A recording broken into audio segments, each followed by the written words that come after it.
Hey everyone, welcome. Episode number 3 of my life, where I talk about music, movies, games, and anything else that I feel like talking about. So, tonight we're gonna talk about some music and a TV show and a movie. So we will get started as I move some of this clutter out of the way. When you are a collector like myself, there is always clutter at your desk. If there isn't clutter, well, I worry about you a little bit. My name is Adam, and welcome to my channel. First thing I want to talk about is a specific genre of music that really has stood the test of time with me over the last, I'm going to say, 30 years. And by the way, this is early January of 2024. Wow. Industrial music. For those who are not familiar with, so if I could break it down into genres and then styles. There's an overarching genre. So genres are like overarching things like classical, that's a genre. Jazz is a genre. Rock is a genre. And I would even say pop is a genre. Now, inside those genres are styles of music. Believe it or not, heavy metal is actually a style of rock music. It is not its own genre, it is a style of rock. Rock doesn't have to be heavier than the styles that are within it. Rock is more about how the music is played and how it's written. And then within that is heavy metal. And even within heavy metal, there are dozens and dozens of sub-styles.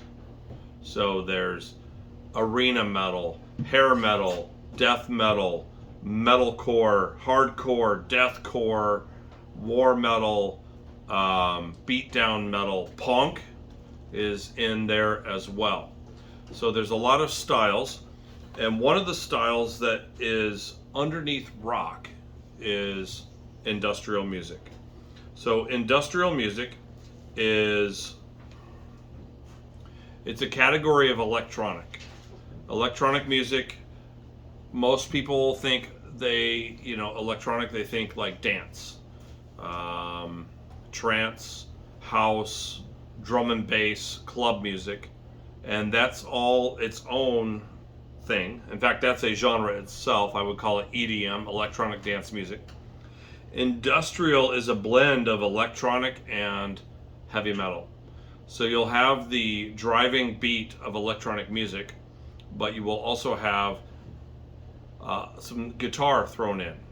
And maybe instead of a drum machine, they will add in actual drums.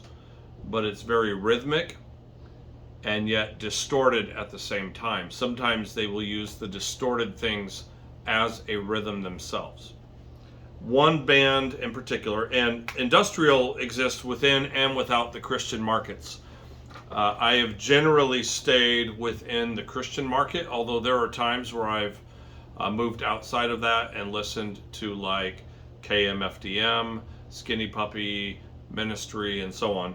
But generally I stay within the Christian markets because a lot of secular industrial bands are very anti-Christ and anti-Christian. And I have to draw the line. So anyways, Diatophobia. So right here I have 4 cassettes from Diatophobia. I have other stuff from them on CD and some other cassettes I'll show you I also have on CD and so on. But I wanted to show the cassettes tonight for a reason. One is they're close to me. 2, I just love cassette. And I'll try and talk about that in a moment. Diatophobia is a made-up, well, it's kind of a made-up word. It means fear of God. And not like you're scared of God, but more we have a reverence for God, a deep fear inside to respect Him and honor Him for who He is. And in fact, their album here, Fear of God, Diatophobia. Let me hold it up a little closer. to the camera. Deidophobia, Fear of God. They had a number of releases over the years. This one is Digital Priests, the remixes. This is Clean, one of their better known albums, Clean.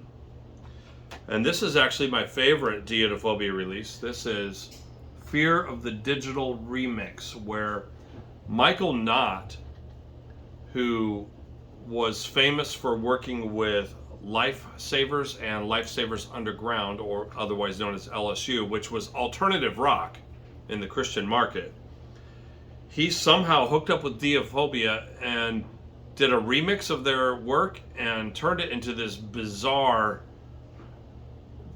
dancey, digital. This is amazing.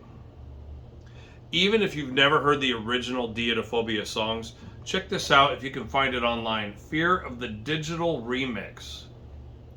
It's just complete chaos and fun. I love this record.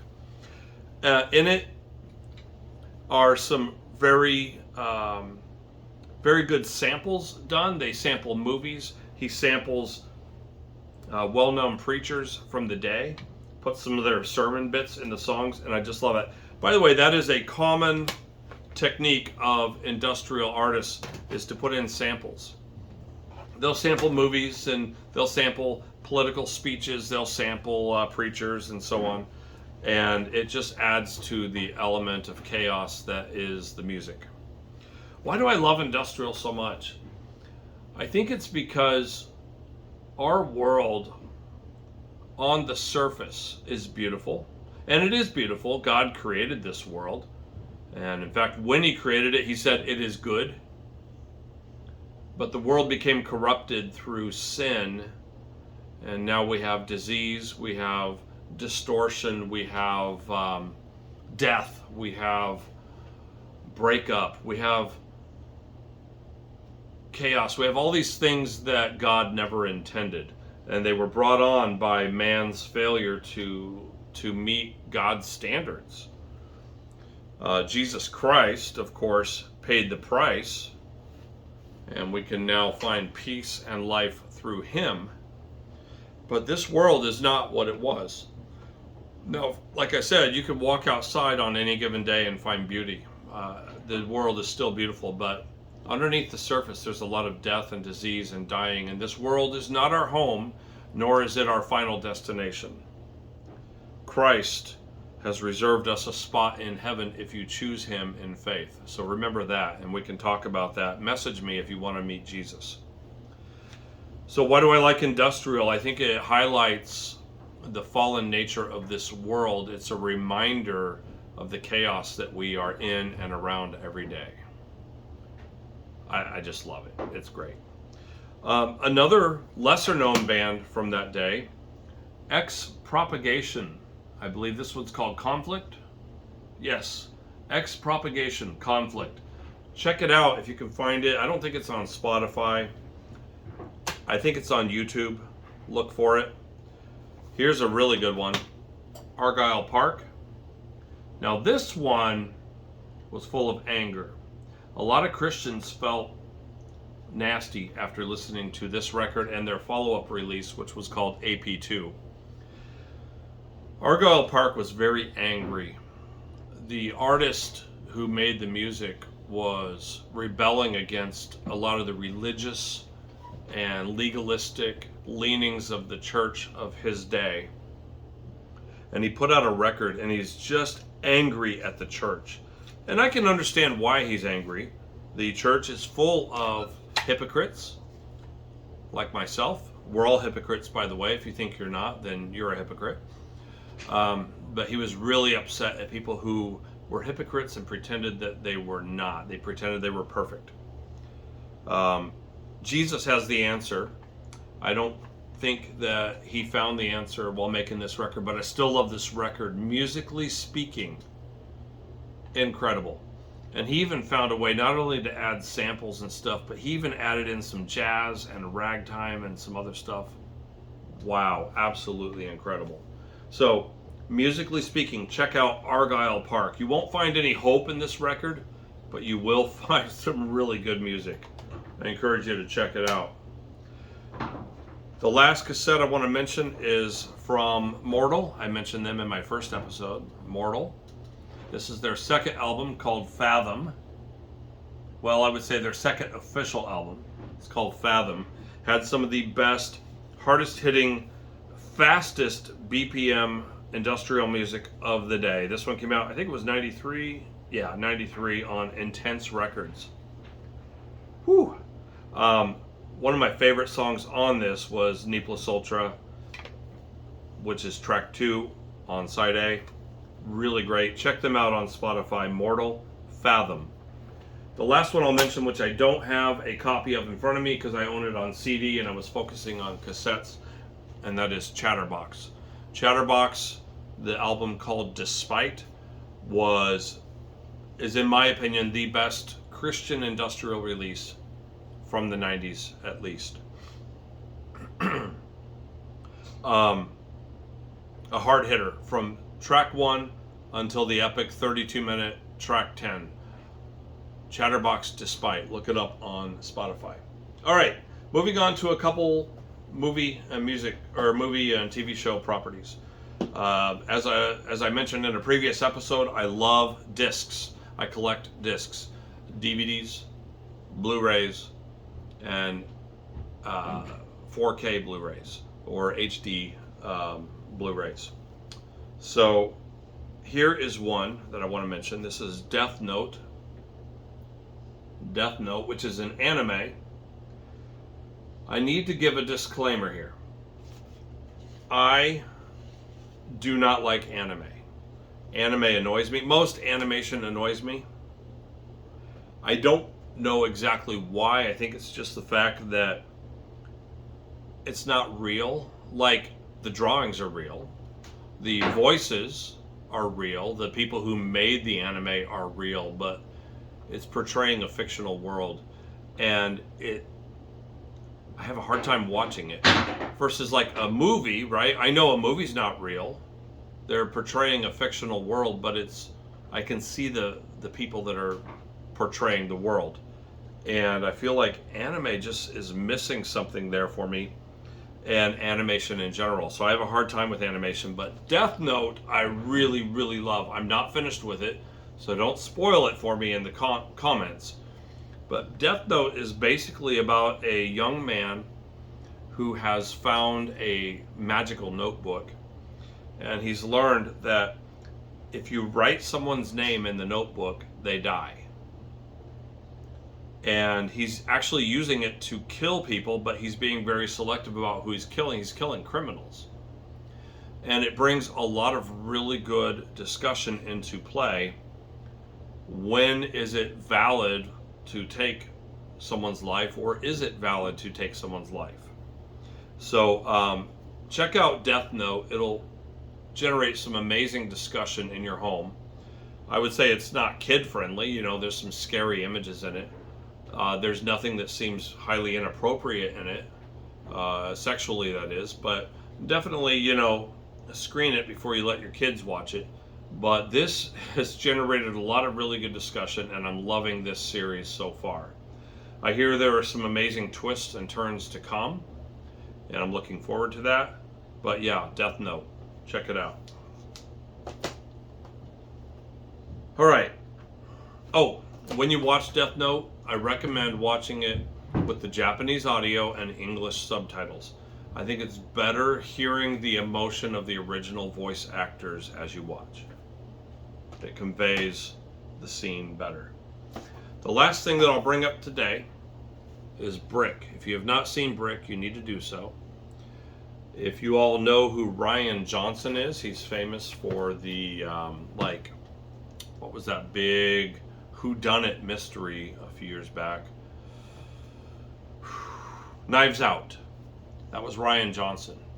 And I think he just came out with another one. Onion, something or other. Anyways, Knives Out really took the world by storm because it was such a well-made whodunit.